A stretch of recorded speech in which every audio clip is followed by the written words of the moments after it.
If you've got a clear vision, all of a sudden now you have a filter to differentiate opportunities from distractions.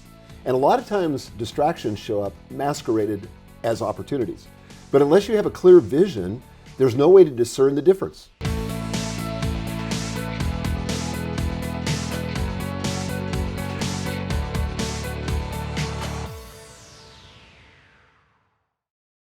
I'm here with my friend, Mike Hyatt. Michael Hyatt is so many things. You have so many titles. I don't even know where to begin. I first met Michael Hyatt when he was chairman and CEO of Thomas Nelson Publishers right here in Nashville. I was the CEO of Ingram, and he has since launched Michael Hyatt and Associates And company. And it is a huge, fast-growing company, doing so many things to help people be more productive, be better leaders. He has so many books out, best-selling books like Your Best Year Ever and Platform, and what other books Free to do you Focus. have? Free to Focus. That was the last one. That was the last one. Really just prolific in podcasting, writing, speaking, all of those things. You're in all of those areas. You've won numerous awards. You have numerous hats. And also have a great family, 5 daughters. Megan works with you in the business, she does. Michael Hyatt and Company, and your wife, Gail, who I've known for many years as well. And you've been married, I said over 40 years, and now it's 42 years.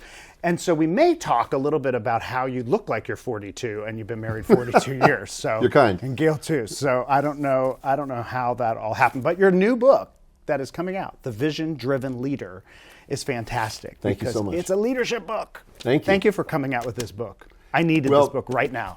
Honestly, I mean, I probably say this with every book, but I honestly think it's my most important book because I think vision is the foundation of everything. I learned this from Dr. Stephen Covey in his book, The 7 Habits, where he talked about habit number 2, begin with the end in mind. And that's essentially what vision is. You know, as a leader, it presupposes that you're going somewhere and you're leading people to a destination. If you're not clear on that destination, you're basically just going for a walk.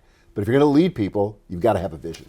I should start with that. Why is it? You mentioned in here your boss didn't have a vision and delegated it, I think, to you and the team. He did. Come up with a vision, which I think is fabulous, right? He's following a different advice. Just delegate and just do it. But why is it that so many leaders struggle with vision? I mean, it's not. You have a great blueprint in here and say, step this, do this, which I love. But it's not intuitive. Come up with a vision. And you mentioned President Bush, go off to Camp David and develop a vision. And he thought, the vision thing. The vision thing, right. Well, and I think it cost him the election because he honestly didn't have a blueprint or a compelling vision of the future. And his opponent did, and he lost. So, yeah, I think it's difficult because a lot of us think that you have to have a special charisma, or you've got to be clairvoyant, or you've got to be somebody like Steve Jobs. It's this iconic visionary leader. And if you're a mere mortal, you just can't do it. Plus, added to that, there's not really any books out there. There's like 2 books on Amazon that are about vision. It's not taught in business school. Most of us didn't serve under a visionary leader. So we're just a little bit, hamstrung when it comes to creating vision. We don't know where to start. And the reason I wrote the book was to help mere mortals, people like us, be able to create a vision for their organization so they could be that visionary leader. We think about vision. The other thing I think about often is when people say create a vision to the leader, it often seems that people want this grandiose, exit what you're doing and create this vision of something else. And it's not that, right? No. It's a very practical application.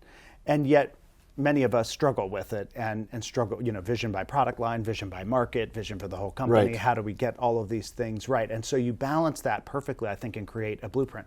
What about the person who's in an organization, not the CEO? Mm-hmm. I mean, it's easy to say to the CEO, the CEO has no vision, and if you don't like the plan and if it's not, inspiring you and making you jump up and down, it must be them. What if you're in a large organization, you were running a division of one, and how do you create that, right? If you're in the organization, don't you also have to create your own vision? Absolutely. Not only can you must. So when I came to Thomas Nelson back in 1998, by the time we got to the year 2000, I was handed responsibility for one of our 14 divisions. What I didn't know at the time, but I learned a few weeks later as I got into the numbers, that division was dead last in revenue growth. In fact, we were going backwards. We had shrunk. We were dead last in profitability. We'd lost money the previous year.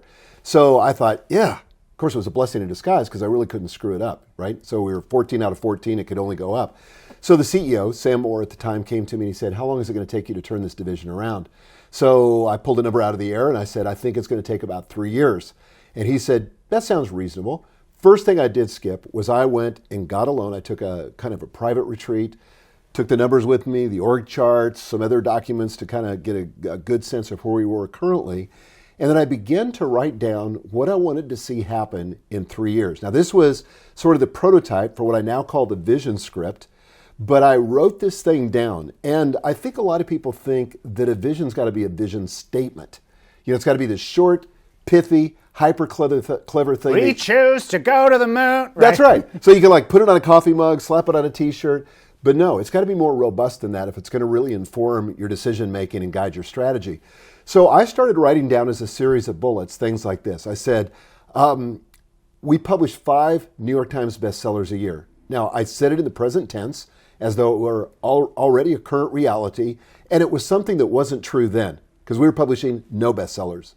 Then I said, we publish 48 books a year, which doesn't sound like, you know, a big deal, except that at the time we were doing 120 books a year. And I felt like that our focus was fractured, our resources were dispersed, and we weren't really giving books a chance to really be successful. So I cut the list. Then I said, I envision a future where all of our employees are maxing out their bonuses, because I knew that if our employees all had a benefit, an incentive, that they would work harder and be more engaged. So I came back from that retreat with this rough draft of a vision script. Now, it wasn't Moses coming from Sinai, right? So I said to my inner circle, I said, look, I've been thinking about the future. I've written some things down. I'm sure there's some things I've missed and haven't gotten quite right, and I need your help to get it right. So I began to engage them in a conversation where I began to transfer the ownership of the vision from me to them. Then we rolled it out to the next level down, and then ultimately all the employees in that division. Now here's the cool thing. In 18 months, so a year and a half the time I had told the CEO, we went from number 14 to number 1 in revenue growth and in profit margin. And that division remained the most profitable division at Thomas Nelson for more than a decade. When I left the company in 2011, that was still the most profitable division in the company. But it all started with vision.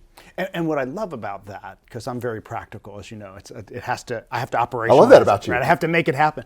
And it wasn't this, just that, you know, we think of this dream, right? Yeah. We think of it of, you know, we're going, you know, like, oh, we're not going to be in publishing anymore. My vision is to, you know, do something else. And it's not that. It's here's what we're going to do, but then you put metrics, you put, you know, goals that you could drive to and then galvanize the team about. So vision isn't necessarily only just stopping with this, you know, we're going to digitize the world's information or kind of those statements. It's really a practical, and you have a vision script. I do.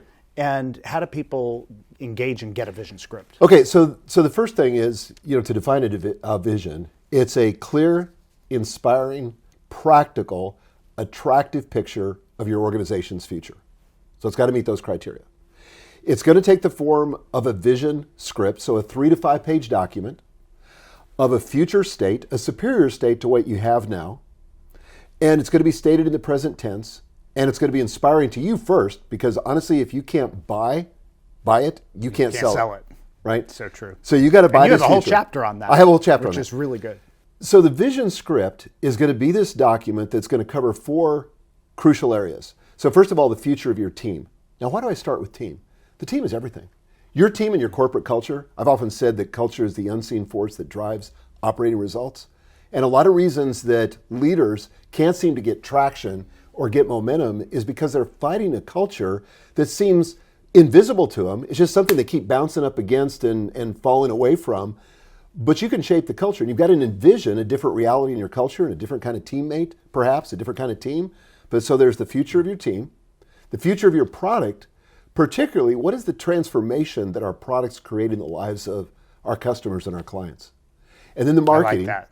That's clear. That's important too. That's really good. Because it's not the widget you're selling. It's usually not the service that you're enrolling people in, but there's a transformation or a feeling that people get when they use your widget or your service. And if you can get to the essence of that in your vision, that helps. Then your marketing. How do you go to market? How do you reach your market? And then finally, what's the impact? and all the objective, measurable kinds of things, whether it's, your revenues or your profitability or your web visits or your customer base or whatever it is. Well, that's great. You have coached thousands, hundreds of thousands now, virtually leaders.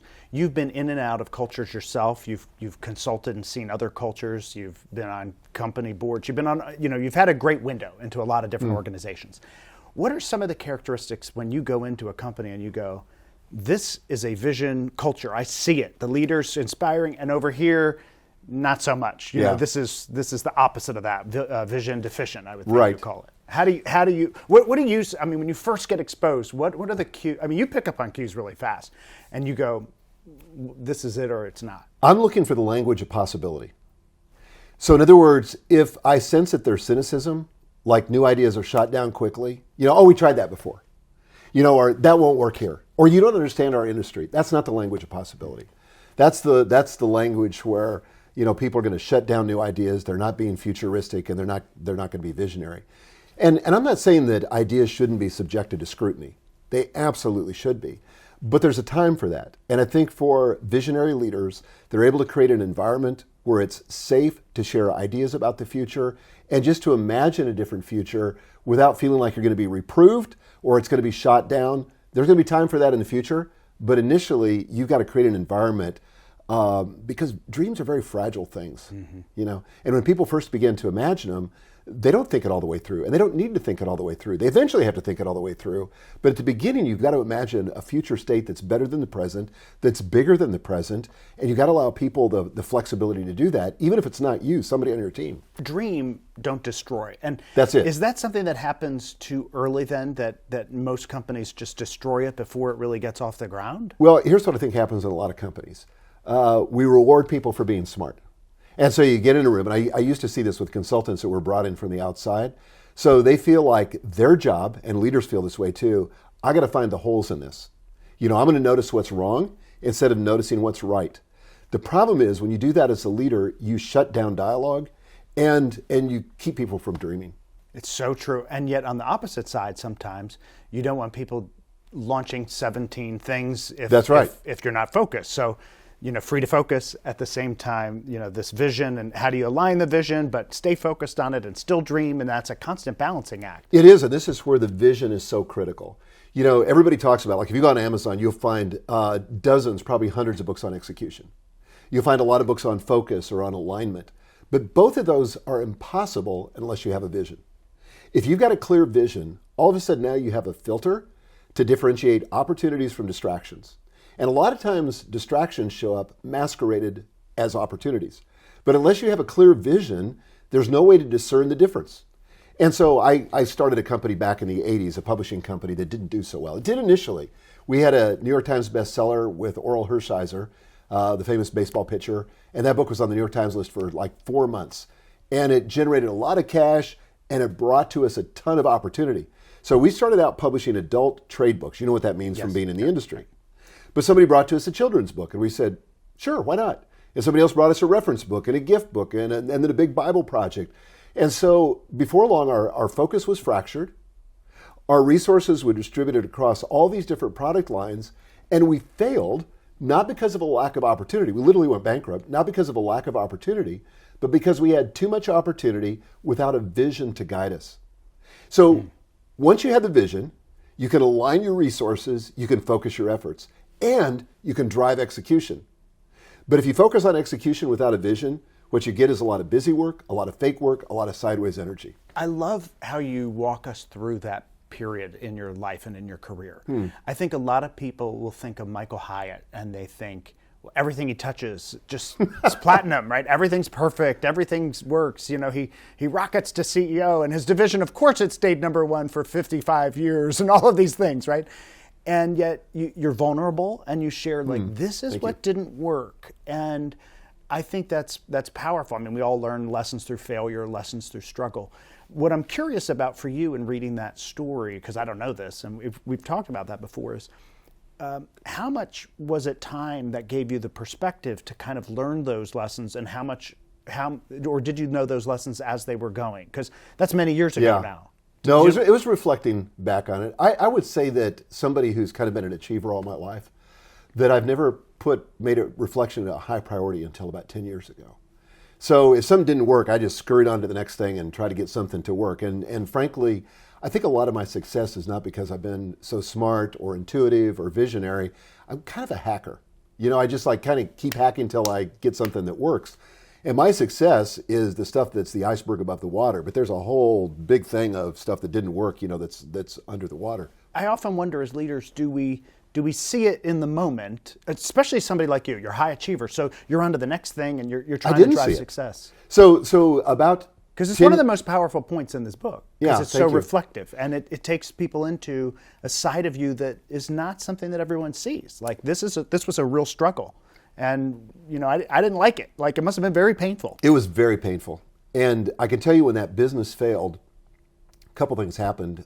Initially, we wanted to sue the distributor because we thought it was the distributor's fault because they weren't delivering the sales that they had told us they were going to deliver, and we'd given over everything to them. And we went to an attorney, and the attorney said to us, he said, I want you to think about this over the weekend because I've seen this movie before, and here's how it's going to go.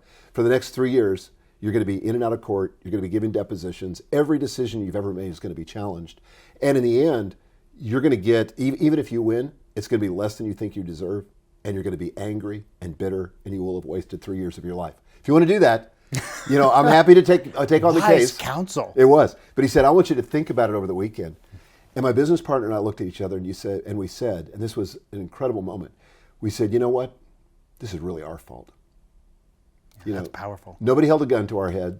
We got into this relationship with a distributor. We did not do our due diligence. We did not follow up. It was our leadership that created this problem. Everything changed at that point. So that was a huge inflection point for me. I think when I started to get reflective was when my wife, Gail, challenged me. Right after I'd left Thomas Nelson, we'd sold the company to HarperCollins. I left. I wasn't quite sure what I was going to do, but Gail said to me, she said, I really want to encourage you to start journaling. And I said, I've tried to do that before, and I'm just not a journaling kind of guy. I'm a doing kind of guy. She said, I just want you to do it as an experiment. So she suckered me into this. She said, I just want you to try this for the next 21 days, and if after 21 days you don't want to journal anymore, that's fine. And so I started journaling, and I have journaled, not every day, but almost every day since that time. I've got hundreds and hundreds of journal entries. But one of the questions I ask every day is, what did I learn yesterday? And sometimes it's nothing, but it gives me a chance to reflect on what happened so I can process it and so that it turns into wisdom and not as just something that's just kind of another event that slips into my distant memory. Coming soon, the secret journals of Michael Hyatt, released to the world. They're password protected. I don't even know the password. Yeah, good one. Sure, we'll hack in.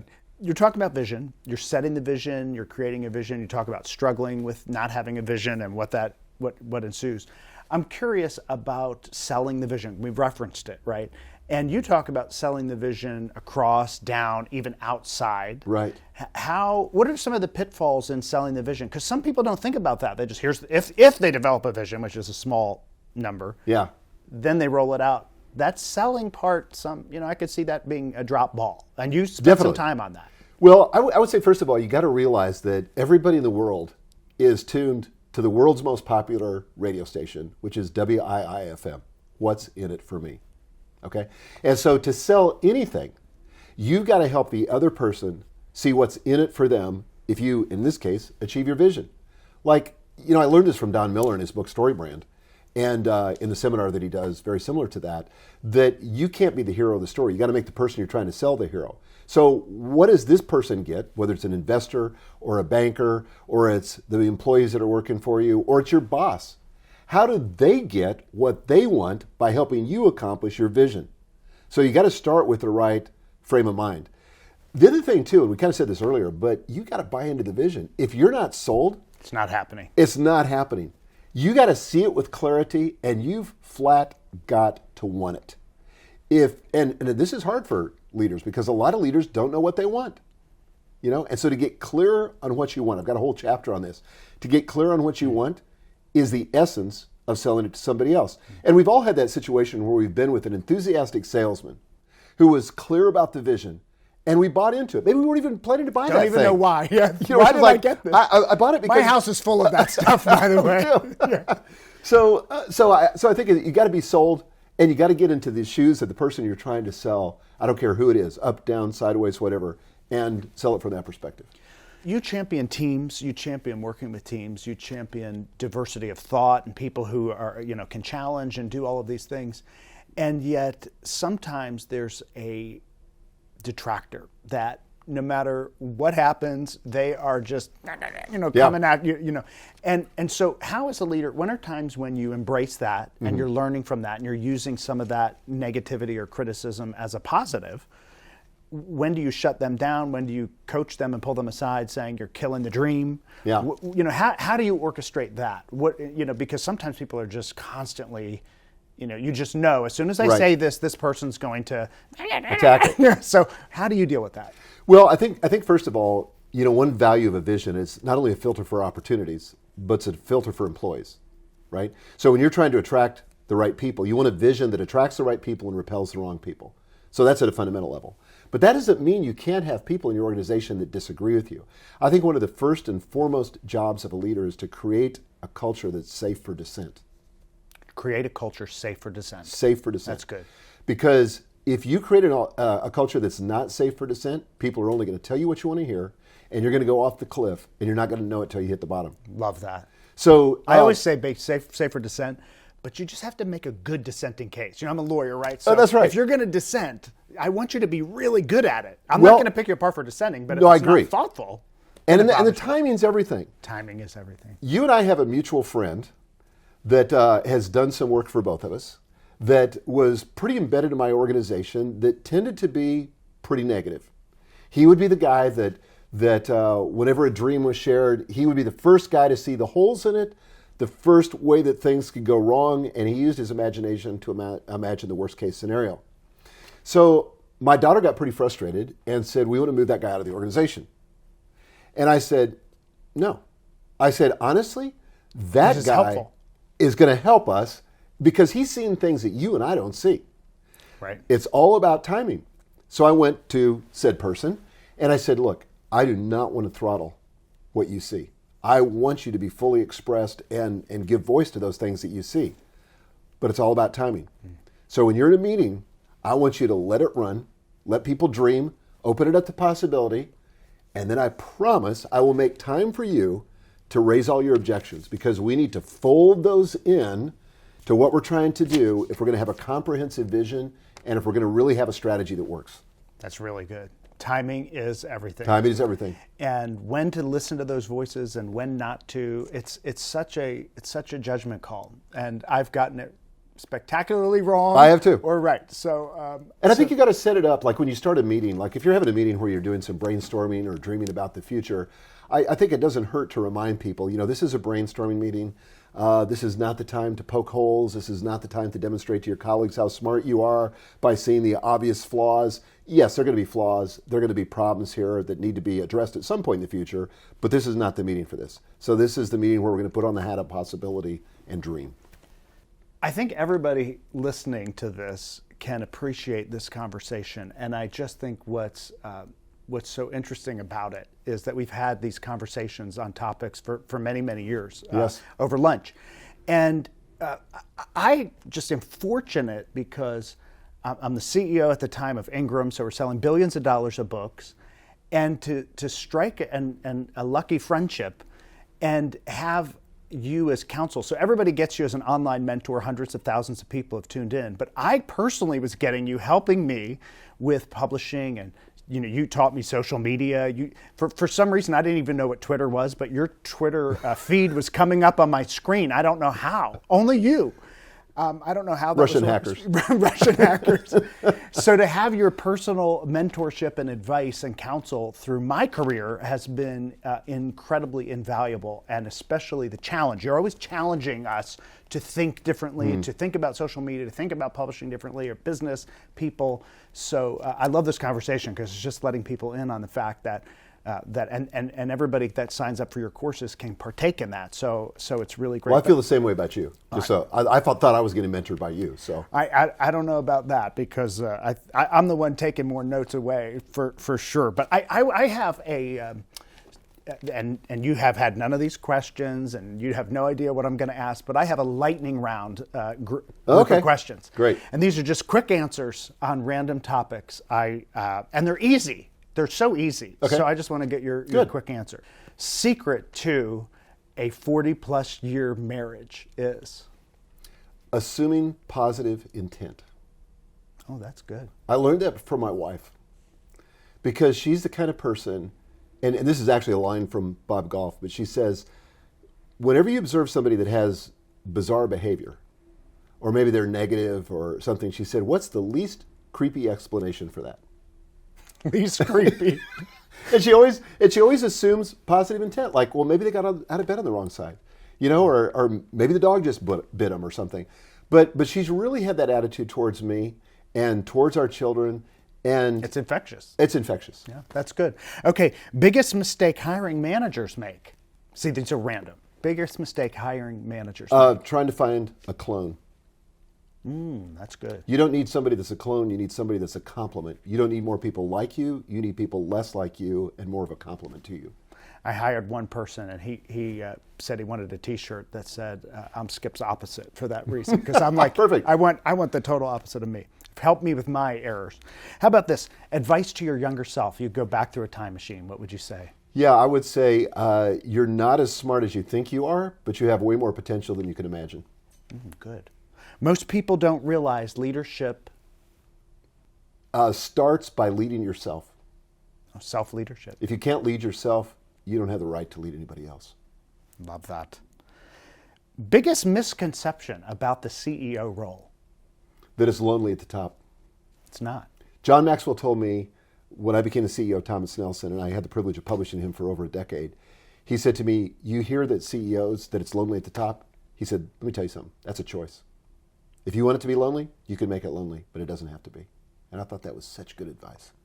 That's good. How about your other world? So, biggest surprise in launching this whole venture of Michael Hyatt and Company? Okay, so this is kind of a telling moment, but I guess I thought it would be easier than it has been. I thought, well, gosh, I'm going to leverage everything that I've learned, and how hard could it be, right? But the truth is, it's always a different context. It's a different set of challenges. You have to go through a certain quota of mistakes until you get to the right thing. So there's been all the usual challenges. And again, from the outside, people wouldn't see that. They think it's just a spectacular rocket that you set off. We've had some spectacular failures, some things that didn't work. Just one real quick. But you keep going. But we just keep going. That's the thing. We don't stop. We're like the Energizer Bunny. So we launched this course called Best Year Ever, and it was phenomenally successful. We've had like 50,000 people go through it. And we thought, we need to create a leaders edition because leaders will love to take their teams through goal setting. So we shot the videos. I shot the whole course videos. We created a beautiful workbook, landing page. We rolled out the launch. And in 24 hours, first 24 hours, we got one sale. I said, something's broken on the website. There's no way that we're going to get one sale. I mean, this is like right down the alley on the Somebody market. will click it by mistake. I know, exactly, by mistake. But that was the truth. There was like zero market for it. But the good thing about it was, what we discovered was that created our first live event, which was the Best Year Ever live event. Which is huge. Which is, we found that people wanted to take their teams through it, but they wanted me to teach it, and they wanted to bring their teams to that event, which is what they did. Which is surprising. Random question. The best planner available on the market today is? Well, without question, the Full Focus Planner. It's really good. Yeah, thank you. Yeah, people really gravitated. Did that surprise you? It did. It was a big risk because by the time we were considering publishing this book, we were in the digital information space, which is a phenomenal business model. No inventory, no author advances, no accounts receivable. And so I was like, oh, do we really want to get it back into the publishing business again?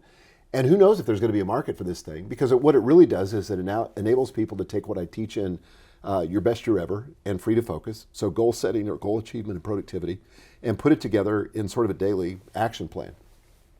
And we published it, and all it did was take off. And that is one that really surprised me is how well it did. Yeah, and still does. Still right? does. People really like it. It's like 55% of our business Yeah, today. in fact, I read one book, and he's talking about using it in the book. So I just finished that. So yeah, it's a big thing. Last one, morning productivity hack. Yeah, well, first of all, get yourself an intentional morning ritual. So everybody has a morning ritual. The only question is it designed on purpose, or is it just sort of happened over the years? And one of my fundamental beliefs in life is that if you don't design the future, you're going to drift to a destination you wouldn't have chosen. And if you think to yourself, how can I set myself up for a big win today? And I really learned this from watching the world of professional sports, where, nobody ever showed up at the Super Bowl without being really intentional about the 24 hours before that happened. Right. People they're going to manage their mental state, they're going to manage their energy, they're going to look carefully at their diet and all that. So what are the things that I can do first thing in the morning that are proactive and intentional that'll set me up to win the day? And I'm very intentional about that. I get up at 4:45 in the morning, and I'm in a season of life where I can have a longer morning ritual than most people. Sleep into 4:46. Sometimes I get crazy like that, but yeah. So I have several things. I read the Bible first thing. I pray. I journal. I go to the gym, and while I'm at the gym, I'm listening to books. Come home, eat breakfast with my wife, and then I'm off to the day. But that sets me up. That's great. Well, this book, The Vision Driven Leader, I predict is going to be a big one. It's easy for me to predict that because all your books are. Well, it's easy. Yeah, but Track record. I really trust you. I mean, when you told me you were excited about it, I got me really excited. I'm really excited about this one because whole teams in organizations need this. And it's not just about that. I just want people to be cautioned and not realize it's not just the CEO to have a vision, right? That's right. It is the entire organization. Everyone needs a vision. And we need it, but we don't always know how to start. And right. it's it feels very much like start with the moonshot and John F. Kennedy, doing that, and it feels this big. It feels so. How do I make that happen? I'm not him. I can't.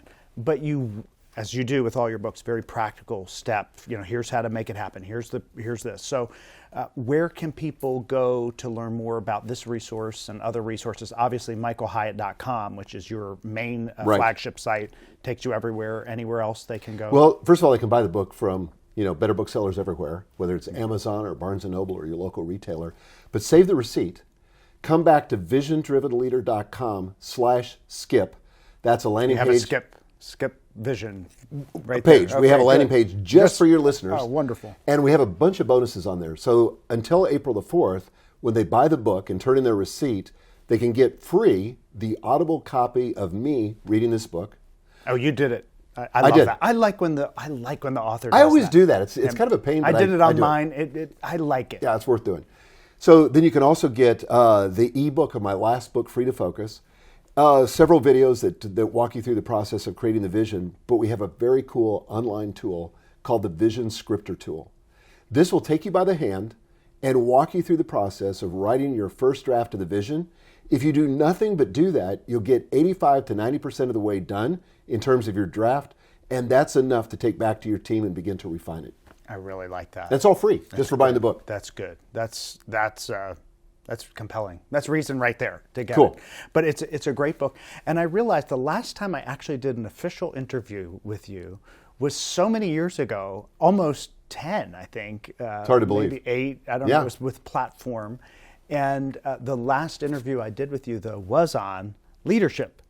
And so you've come full circle. We're back on leadership. It really does fit. This book fits all of your other work as well to make it productive. But you're right. There's not a lot of books on how to create a vision and what that means. And there's no practical books that do it. So thank you for talking with us and the Vision Driven Leader. I hope everybody gets it and gets all those bonuses too. How long will those bonuses be available? They're available till April the 4th. If you're listening to this and it's after April the 4th, 2020, then there will be other bonuses available, but the full suite of them is up until April the 4th. Okay, good. Well, thank you so much. Thank you, Appreciate it.